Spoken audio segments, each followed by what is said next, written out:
Nah, kalau ke Pak Abdul Qodir ini, kalau melihat dari sisi keberlanjutan begitu ya, bagaimana Pak program ini, apakah memang bisa menjadi solusi jangka panjang atau apakah hanya menjadi penyerapan tenaga kerja musiman saja?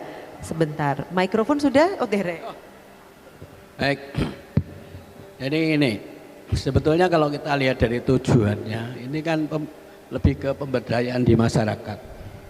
Pemberdayaan itu ada dua ya, kalau di dalam apa namanya tangible dan intangible ya kerennya. Tangible itu bisa dimaknai langsung dinikmati, misalnya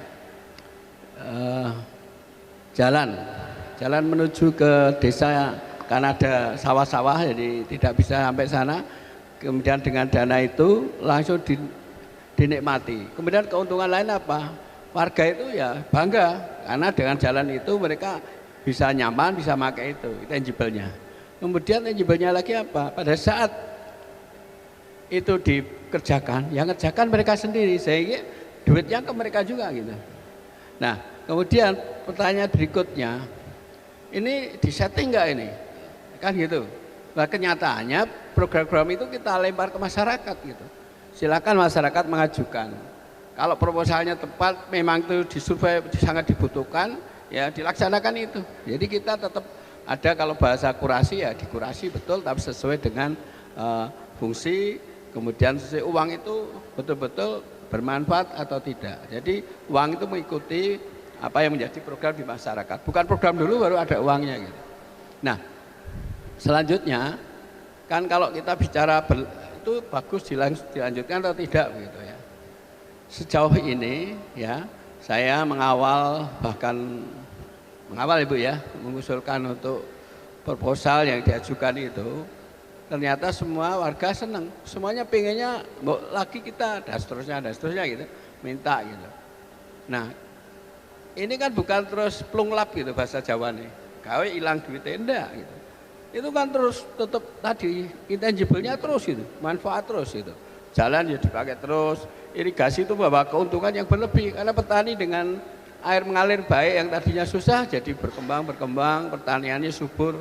Ini sesuatu keuntungan yang intangible gitu.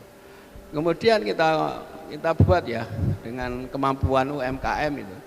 UMKM itu jangan jadikan objek terus gitu. Mereka itu warga kita yang punya hak untuk berkembang menjadi besar gitu.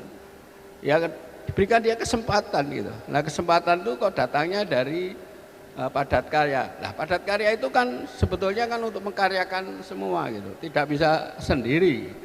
Berarti itu satu kelompok. Satu kelompok berarti kalau kita mengacu pada daerah-daerah itu ada potensi, misalnya ada potensi air, ada potensi warganya itu peternak ikan, ada warganya itu memang punya ketertarikan di situ. Ya itu ada usulan, dibuatlah kolam-kolam UMKM. Dari kolam itu kemudian berkembang nanti set bisnis yang lain gitu.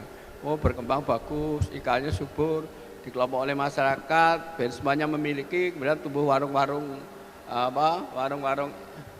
pecel manggut ya, ikan-ikan di situ. Kemudian kalau daerahnya bagus jadi wisata daerah. Jadi wisata-wisata ini kan ditumbuhkan juga oleh kelompok-kelompok masyarakat. Nah, maka padat karya kalau seperti itu akan tepat, sehingga kita dalam penganggaran mengusulkan pun sangat senang karena ini sangat bermanfaat. Tapi saya garis bawahi kesimpulannya bahwa padat karya itu tepat dan efektif, efisien untuk dilanjutkan karena hasilnya produktif gitu ya. Saya kira itu. Terima kasih. Tepat, efisien dan efektif begitu ya. Jadi memang layak dilanjutkan. Nah,